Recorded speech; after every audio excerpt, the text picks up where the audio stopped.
ગુજરાત યુનિવર્સિટીના વિદ્યાર્થીઓને પુસ્તકો મોબાઈલ પર જ વાંચવા મળે તે હેતુથી યુનિવર્સિટી ગ્રંથાલય દ્વારા માયલોફ્ટ નામથી મોબાઈલ એપને સબસ્ક્રાઇબ કરવામાં આવી છે।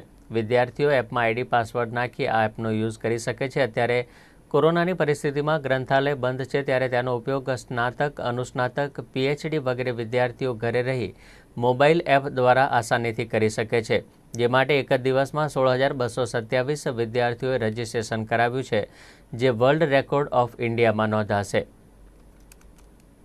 ગુજરાત યુનિવર્સિટીના 3 લાખથી વધુ વિદ્યાર્થીઓ છે, જેમાં 1.5 લાખથી વધુ અમદાવાદના છે। તેમાં પણ કેમ્પસમાં 5,000 થી 7,000 વિદ્યાર્થીઓ છે। 3 લાખ વિદ્યાર્થીઓને આગામી સમયમાં જોડવામાં આવશે। આ એપમાં 1.5 લાખ પુસ્તકોનો સમાવેશ કરવામાં આવ્યો છે, જેમાં આ એપ પરથી વિદ્યાર્થીઓ 1,50,000 જેટલા પુસ્તકો વાંચી શકશે। 10,000 જનરલ મૂકવામાં આવ્યા છે અને ડેટાબેઝ જેવા મટીરિયલ મોબાઈલ પરથી જ વાંચી શકાશે। ઇતર વાંચન, શૈક્ષણિક કાર્યને લગતી નવી બુક્સ, નવા રિસર્ચ પેપર, દુનિયાભરના ન્યૂઝપેપરને પણ ફ્યુચરમાં એડ કરવામાં આવશે।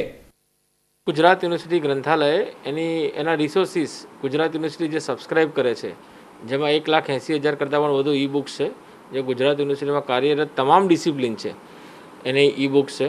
સાથે સાથે યુજીસી ઇમ્પ્લિમેન્ટના ઈ શોધ સિંધુ પ્રોજેક્ટ અંતર્ગત જે આપણને ઈ જર્નલ્સ પ્રાપ્ત થાય છે, એમાં પણ 15,000 કરતાં પણ વધુ ઈ જર્નલ્સ છે। અને જો આર્ટિકલની આપણે સંખ્યા ગણવા જઈએ ઈ જર્નલ્સની, તો આર્ટિકલની સંખ્યા 3 લાખ કરતાં પણ વધુ થાય છે।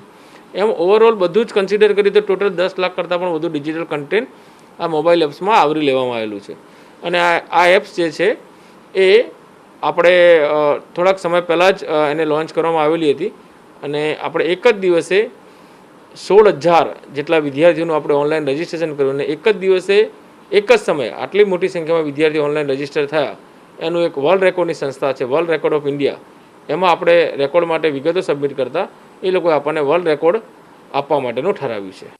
ભારત સરકારના માનવ સંસાધન મંત્રાલય MHRD યુજીસી મારફતે તૈયાર કરાયેલ અંદાજિત 74,735 કરતાં વધુ ઓપન એક્સેસ લાખો પુસ્તકો વાંચવા મળી રહે તે માટેની નેશનલ ડિજિટલ લાઇબ્રેરીની લિંક પણ આપવામાં આવી છે।